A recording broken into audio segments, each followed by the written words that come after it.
Orang boleh berbicara tentang obat, tetapi ketika sudah berkaitan dengan otoritas obat, apalagi untuk hal-hal yang sangat serius, maka yang dapat berbicara secara otoritatif hanyalah farmasis.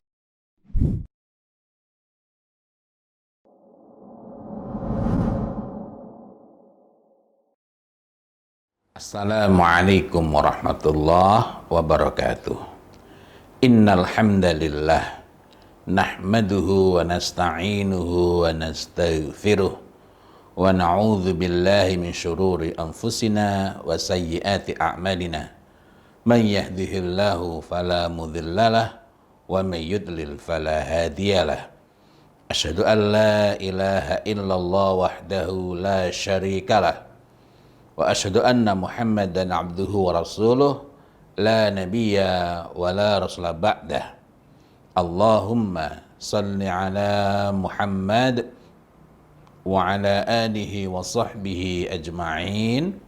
Rabbi israh li sadri wa yassir li amri wahlul 'uqdatam min lisani yafqahu qawli. Amma ba'd. Ada hadis yang beberapa tahun belakangan ini sangat populer, tetapi hanya diambil nukilan ringkasnya saja, yakni ana inda dhanni abdi bi. Aku sesuai persangkaan hambaku. Ini adalah hadis sahih muttafaqun alaih, diriwayatkan oleh Imam Bukhari dan Imam Muslim. Sebagaimana perbincangan kita beberapa waktu lalu mengenai Al-Quran, sebagaimana kita dapat keluar sejauh-jauhnya dari petunjuk Al-Quran, sedangkan Al-Quran itu pasti benarnya dan tidak mungkin salah walaupun hanya satu huruf. Meskipun kita sedang membaca Al-Quran dan yang kita nukil itu, yang kita kutip itu juga ayat Al-Quran, namanya kalau ayat Al-Quran berarti tidak perlu lagi kita perselisihkan ini sahih enggak, karena itu pasti benarnya.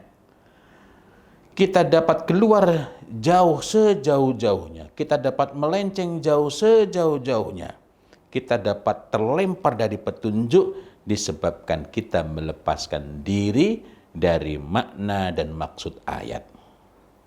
Tak tahu maksudnya begini, atau bahkan tidak mau tahu. Bukan berarti setiap kita harus menjadi mufassir, tidak.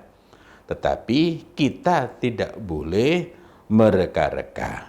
Setiap orang boleh berbicara tentang obat, tetapi ketika sudah berkaitan dengan otoritas obat, apalagi untuk hal-hal yang sangat serius, maka yang dapat berbicara secara otoritatif hanyalah farmasis, ya, hanyalah orang-orang farmasi. Ini sekedar untuk memudahkan kita memahami gitu. Nah, maka seperti itu pula hadis-hadis yang mulia dari Rasulullah Muhammad sallallahu alaihi wasallam. Kita yakin seyakin-yakinnya. Amma ba'd, wa inna asdaqal hadithi kitabullah wa khairul hadi hadi Muhammadin sallallahu alaihi wasallam. Sebaik-baik perkataan itu adalah kitabullah, yakni Al-Quranul Karim, dan sebaik-baik petunjuk adalah petunjuk Rasulullah Muhammad sallallahu alaihi wasallam. Nah, akan tetapi jika datang kepada kita seseorang mengatakan dalam sebuah hadis, maka kita perlu tahu dulu itu benar-benar hadis atau bukan. Tidaklah setiap yang dikatakan orang bahwa ini hadis serta-merta kita dapat menerimanya. Karena boleh jadi itu memang hadis, boleh jadi bukan. Nah, sama halnya kalau semisal kita sangat menghormati orang tua kita, ibu kita. Setiap perkataannya kita ikuti. Tetapi ketika ada orang mengatakan, itu ibumu bilang begini. Nah, kita perlu cek dulu, benar enggak ibu kita ngomong seperti itu? Atau enggak, gitu ya. Nah, artinya dimungkinkan sesuatu yang dinisbahkan itu bukanlah sungguh-sungguh memang dari hadis. Dan ini semakin kita perlukan di masa sekarang ini, mengingat semakin banyaknya, kian banyaknya riwayat yang mengada-ada. Baik karena memang mengambil hadis palsu, menisbahkan perkataan kepada Nabi sallallahu alaihi wasallam yang Nabi tidak mengatakannya, Misalnya kadang-kadang ada host di dalam sebuah acara, Ustaz, kalau nggak salah itu ada hadis yang menyebutkan begini, padahal nggak ada itu. Atau bahkan mengatakan nggak pakai bilang nggak salah, sok yakin aja dia, Ustaz, kan dalam hadis begini, padahal yang dia maksud adalah peribahasa atau perkataan orang yang tidak dikatakan oleh Nabi Muhammad sallallahu alaihi wasallam. Nah, ada juga karena mengambil terjemahan, dari terjemahan itu kemudian dipotong, dilepaskan dari konteksnya, dan kemudian dari terjemahan dibelokkan jauh sejauh-jauhnya. Sehingga lahirlah tulisan-tulisan yang batil, tulisan-tulisan yang rusak serusak-rusaknya. Di beberapa situs saya sempat menyampaikan koreksi, tetapi sejumlah situs itu tidak jujur dan mereka menyembunyikan kesalahan itu. Artinya mereka tidak mau mengoreksi, padahal ini urusannya ialah dengan hadis Nabi. Saya khawatir yang demikian ini menjadikan dia terjatuh kepada berdusta atas nama Nabi Muhammad sallallahu alaihi wasallam. Apa itu? Contoh, ada yang mengatakan mengajak istri jalan-jalan itu pahalanya lebih besar dibanding iktikaf sebulan penuh di Masjid Nabawi. Ini tidak ada dasarnya, tidak ada. Bagaimana mungkin sesuatu yang untuk melakukan kemuliaan itu, yakni iktikaf, dia harus rela meninggalkan istrinya justru untuk mendapatkan kemuliaan yang lebih besar dibanding iktikaf sebulan penuh di Masjid Nabawi lagi. Padahal ibadah di Masjid Nabawi itu lebih besar kemuliaannya dibanding ibadah di masjid-masjid lain selain Masjidil Haram. Nah, bagaimana mungkin untuk memperoleh kemuliaan, meraih kemuliaan yang sangat tinggi itu harus meninggalkan istri, tetapi justru untuk meraih yang lebih mulia lagi, justru dengan meninggalkan iktikaf dan ngajak jalan-jalan istri. Nah, ini sebenarnya merupakan penyimpangan dari hadis mengenai orang yang keluar berjalan untuk memenuhi kebutuhan saudaranya. Berjalan itu berbeda dengan jalan-jalan. Nah, ini sekedar salah satu contoh saja, salah satu contoh kasus mengenai penyimpangan. Ada orang yang tidak tahu dan ketika diingatkan dia berlapang hati, mau mengoreksi diri dan dia berpihak kepada kebenaran. Maksudnya ketika tahu bahwa bukan itu hadisnya, maka dia menjaga kemuliaan hadis itu dengan tidak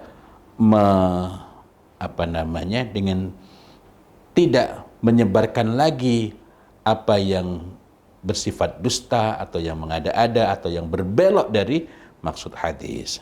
Nah, kita teruskan kembali. Jika itu memang hadis yang kuat, tadi kan ketika ada yang datang kepada kita mengabarkan, kepada saya misalnya, dulu sering, sekarang sudah hampir tidak ada, semakin jarang, sering ada yang mengirimkan via direct message atau WA, sesuatu yang disebut sebagai hadis tentang kopi. Nah, itu semuanya tidak ada. Itu hadis. Itu mengada-adakan sesuatu dan menisbahkannya kepada Nabi. Kita berlindung kepada Allah Subhanahu wa taala dari kedustaan yang semacam itu. Nah, kembali lagi. Tadi kalau orang datang membawakan kepada kita, ini dalam sebuah hadis, kita perlu cek. Itu benar enggak? Benar enggak? Saya berbicara ini bukan dalam konteks ilmu hadis yang advance. Ini lebih kepada bagaimana kita sebagai sesama orang awam belajar bersikap tepat terhadap agama Allah Subhanahu wa taala ini. Nah, jika itu memang hadis yang kuat, hadis sahih dan nukilan ana inda dhanni abdi bi, merupakan hadis yang sahih, muttafaqun alaih. Maka berikutnya kita perlu perhatikan adalah syarahnya. Maksudnya apa hadis itu? Hadis itu kita dapat jumpai dalam Bukhari Muslim. Ana inda dhanni 'abdi bi wa ana ma'ahu idza dzakarani. Dan aku bersamanya ketika ia mengingatku. Ya. Fa in dzakarani fi nafsihi dzakartuhu fi nafsi. Jika ia mengingatku saat bersendirian, aku mengingatnya dalam diriku. Ya, masih ada lanjutan berikutnya dari hadis ini. Nah, pelajarannya apa buat kita? Hadis ini menunjukkan bahwa makna persangkaan hamba kepada Allah Subhanahu wa ta'ala konteksnya ialah zikrullah, mengingat Allah. Al-Qadhi Iyad berkata, sebagian ulama mengatakan bahwa maknanya, yakni makna dari persangkaan hamba kepada Allah ialah Allah akan memberikan ampunan jika hamba meminta ampun. Dia. Jadi merasa, ya Allah, Allah itu maha mengampuni dan aku ini banyak dosa-dosaku. Kita memohon ampun kepada Allah Subhanahu wa taala. Kita tidak ingin Allah itu murka kepada kita. Maka kita sungguh-sungguh mohon ampun kepada Allah Subhanahu wa taala, maka Allah akan mengampuni. Allah akan menerima taubat jika hamba bertaubat. Allah akan mengabulkan doa jika seorang hamba meminta. Allah akan memberikan kecukupan jika hamba meminta kecukupan. Ulama lain berkata maknanya adalah berharap kepada Allah Subhanahu wa taala, raja dan meminta ampunannya.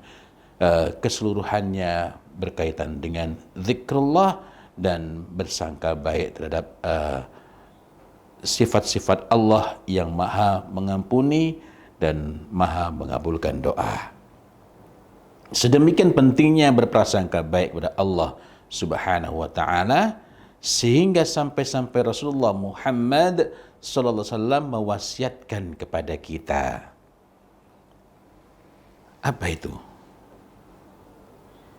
Rasulullah mengingatkan kepada kita, hendaklah, janganlah, la yamutanna ahadukum illa wahwa yuhsinu billahi dhanna. Janganlah salah seorang di antara kalian mati kecuali illa wahwa yuhsinu billahi dhanna.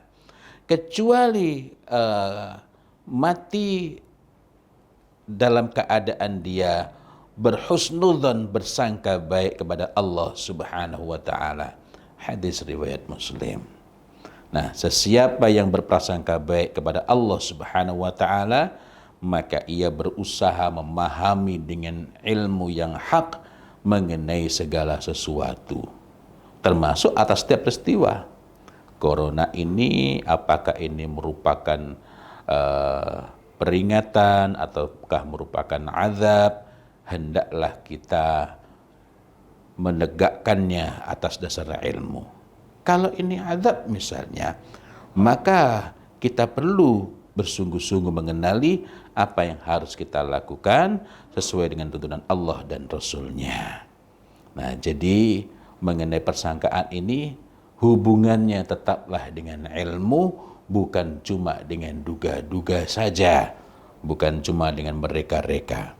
Sesiapa yang berprasangka baik kepada Allah Azza wa Jalla, maka ia menjauhkan diri dari wahan dan tulul amal, berpanjang angan-angan. Apakah wahan itu? Secara sederhana, wahan itu seringkali dimaknai sebagai hubbud dunya wa karahiyatul maut. Jadi hubbud dunya wa karahiyatul maut, sebagai cinta dunia dan takut mati. Maka hadis ana inda dhanni abdi bi tidak bisa dan merupakan sesuatu yang batil jika ia justru dipergunakan sebagai pembenaran untuk tulul amal, berpanjang angan-angan mengenai impiannya berkenaan dengan syahwat terhadap kekayaan, kemasyhuran maupun syahwat lainnya, apalagi jika ia menjadi pembenaran untuk akidah, untuk keyakinan, sikap-sikap yang datangnya dari akidah lain yang bertentangan dengan agama Allah Subhanahu wa taala ini. Mudah-mudahan yang sedikit ini bermanfaat. Apa yang saya sampaikan pasti ada salahnya, itu kesalahan saya Muhammad Fauzil Azim. Ingatkanlah saya dengan akhlak seorang mukmin kepada saudaranya, yakni dengan tawassul bil haq wa tawassul bis sabr wa tawassul bil marhamah. Dan kalau ada yang benar itu pasti dari Allah. Mudah-mudahan kita dapat melaksanakan sekuat kita, semampu kita. Astaghfirullahaladzim. Ihdinas siratal mustaqim. Billahi taufiq wal hidayah wa ridha wal inayah. Walhamdulillahi rabbil alamin. Wassalamualaikum warahmatullahi wabarakatuh.